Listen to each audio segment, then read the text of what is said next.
let's talk just for a minute about first aid kits. That my son and I have been out here where we go hunting at, and what it is, you see the feeder right here next to me, and way back there behind me y'all might be able to see the deer stand. And we've been working with some hand tools like this saw, this pole saw, and as these pine trees grow up, the limbs grow into the shooting lane of where it blocks the view of where the deer may be traveling at.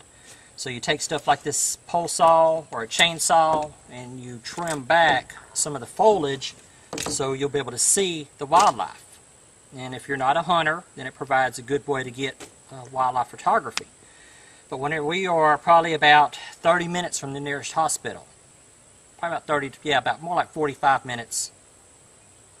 Yeah, about more like 45 minutes to the nearest hospital, and probably about 3 or 4 miles from the nearest house. So whenever you're out in settings like this, it's important to have a good first aid kit.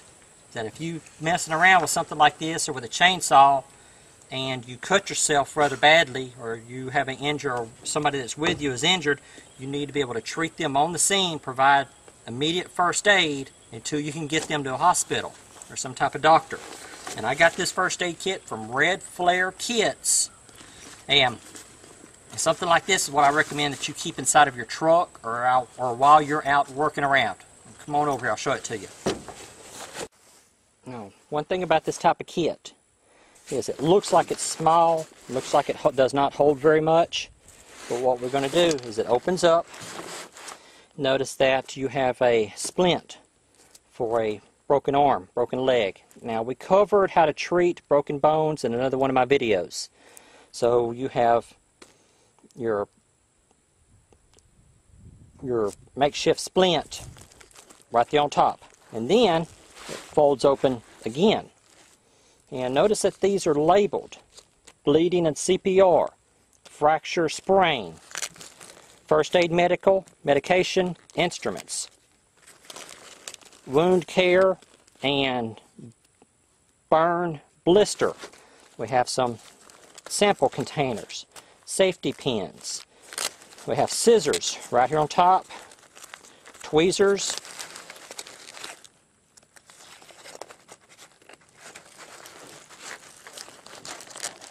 you get a tick or something on you, a splinter, right there.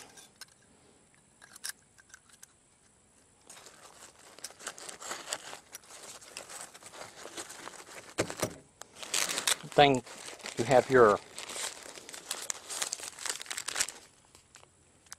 sterile pad right there, easy to find.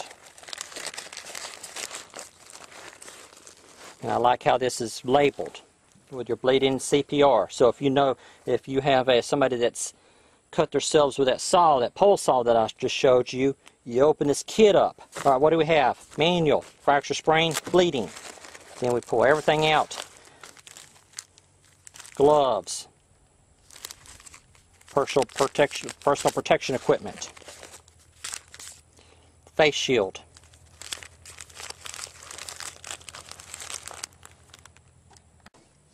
and then on this side where it's the wound care, burn blister, you open that up. You've got some wound closure strips. And I also have a large compartment here. One of them is a quick pad on what to do for certain things. You have large sterile pad.